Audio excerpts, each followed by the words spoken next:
op bezoek bij een nieuwe aflevering voor RTV Scheldemond. En we zijn vandaag te gast in Oostburg bij Het Rode Kruis. het Rode Kruis. Dit is Vincent en Vincent is ook de gast bij het Rode Kruis. Wat gaan we doen, Vincent?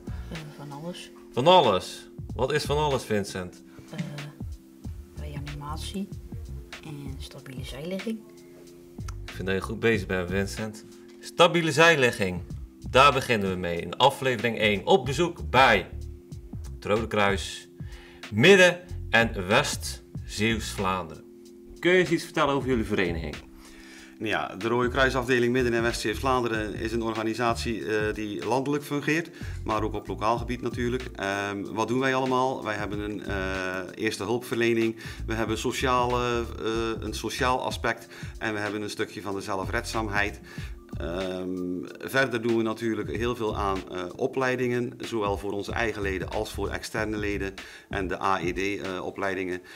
Wat er ook gebeurt is dus echt lesgeven aan de groepen 8 van de basisscholen en dat noemen wij dan de cursus Jeugd EHBO A. Die wordt zowel hier als in Terneuzen ook gegeven.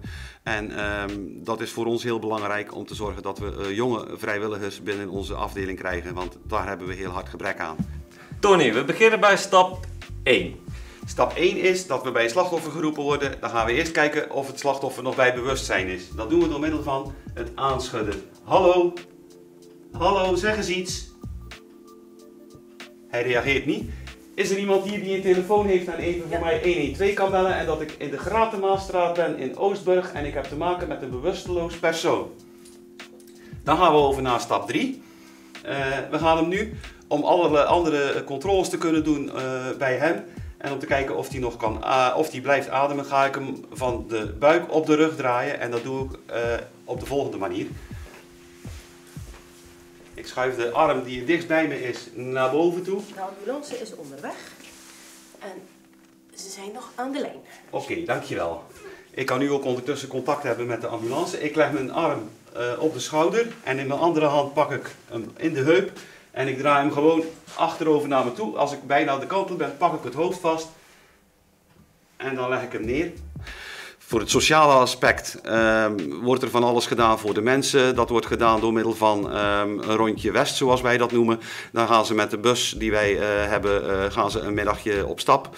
En dan gaan ze een stukje door Zeeuws-Vlaanderen toeren.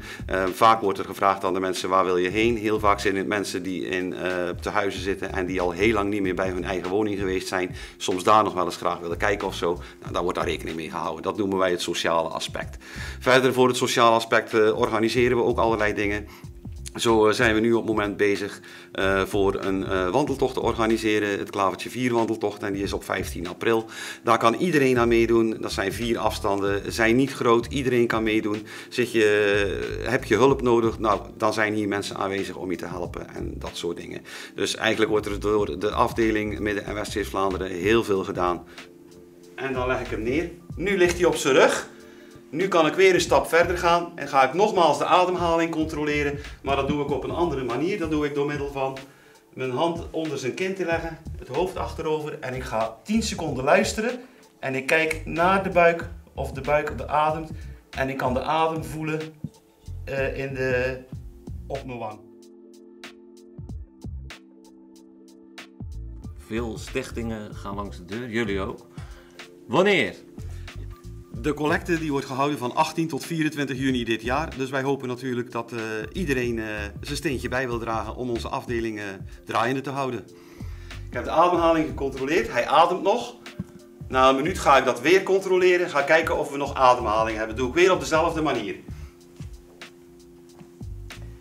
Ik heb nu geen ademhaling. Dus ik ga over op een reanimatie. Dus ik geef ook door. Ik ga nu reanimeren.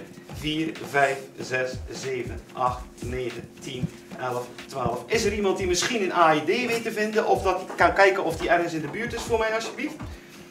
20, 21, 22, 23, 24, 25, 26, 27, 28, 29, 30.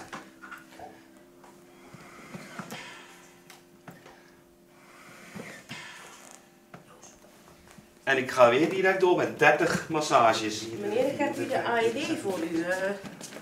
Ja, dankjewel. Kan u hem aansluiten? 30. Dus hand proberen.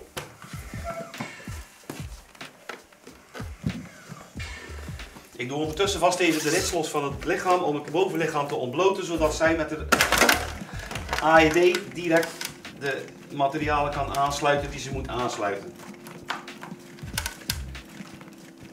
Attentie, trainings AED.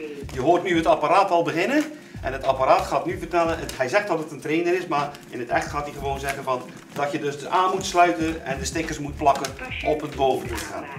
Hartritme wordt geanalyseerd. Als hij dat aangeeft, dan laten we los. Patiënt niet aanraken. Dan moeten we zorgen dat we het slachtoffer niet aanraken Niet aanraken. en wachten wat het apparaat zegt. Afstand houden van patiënt. Schok nu toedienen. Nou, het Rode Kruis heeft zijn eigen website en via www.rkzvl.nl kom je altijd bij ons terecht. Als je daar naartoe gaat, kun je naar alle facetten toe en kun je je eigen ook opgeven. Of als je op een evenement ons tegenkomt, dan mag dat ook. Dit was Vincent. Dit was het Rode Kruis, Midden- en Westen, Zeeuws-Vlaanderen. Stabiele zijlegging.